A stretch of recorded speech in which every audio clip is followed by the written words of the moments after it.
Now let's go over the different editions of the VPAT. What's very helpful to keep in mind is each of these editions is connected to a technical accessibility standard. So, depending on which standard is applicable to you, that is the edition you will want to go with. So, let's go over these different editions. First, we have the WCAG edition. WCAG stands for the Web Content Accessibility Guidelines. Here, we can choose whichever version we'd like. On the screen, I have the present version, which is 2.2, but you can also go with 2.0 or 2.1, and almost everyone opts for Conformance Level AA. Next, we have Section 508. So, Section 508 is the U.S. Federal Accessibility Standard, and it incorporates WCAG 2.0 Conformance Level AA. Next, we have the EU edition or the European Union edition. Here, the EN 301549 Technical Accessibility Standard is in play, and EN 301549 incorporates WCAG 2.1 Conformance Level AA. And then last, we have the INT or International Edition, and it's going to include all of the above technical standards. So you will select one edition to report on your product or services accessibility. I can tell you that most accessible.org clients go with the WCAG edition. For specific buyers where you're a part of a procurement process, you will want to ask that buyer what edition they require.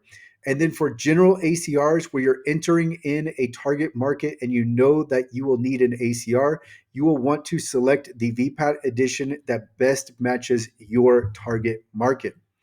All right, so let's finish with some other considerations. One is you'll almost always want to use the latest version of the VPAT edition that you go with. And to do this, just go to the itic.org website and download the VPAT edition from there. You'll also want to keep in mind whether or not you have hardware included, because if that is the case, you will not use the WCAG edition. So you'll either need to use the Section 508 or the EU edition.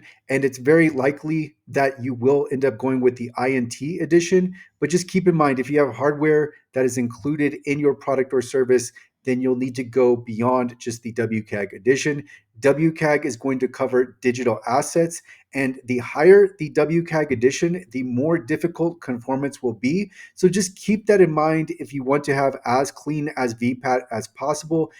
Because if you go to a higher standard, so let's just say we go with 2.2 Conformance Level AA, we have additional success criteria that we need to account for. And depending on your product or service, it might be more difficult to meet that technical standard. So if you want the clean ACR and you only need to meet one, maybe a lower version, then you might want to consider that when you are choosing which WCAG standard to use.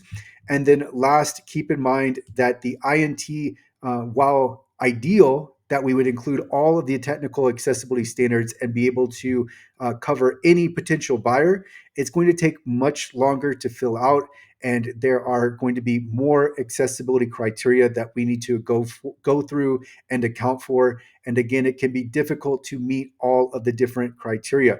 But this is what's in play when you choose the VPAT edition for your product or service. Last, we'll conclude with some resources. If you need help with VPAT services, you can go to accessible.org. Accessibility Tracker is a platform that tracks all accessibility issues, not just those found in scan results, and it has AI to help your team with fixes. And then also in the description for this video, you will find a playlist for the entire VPAT training. You will also find any applicable updates for this lesson, and then more resources to help you with accessibility and filling in VPATs and creating an ACR. So that is going to be it for this lesson. We will continue on with the next lesson.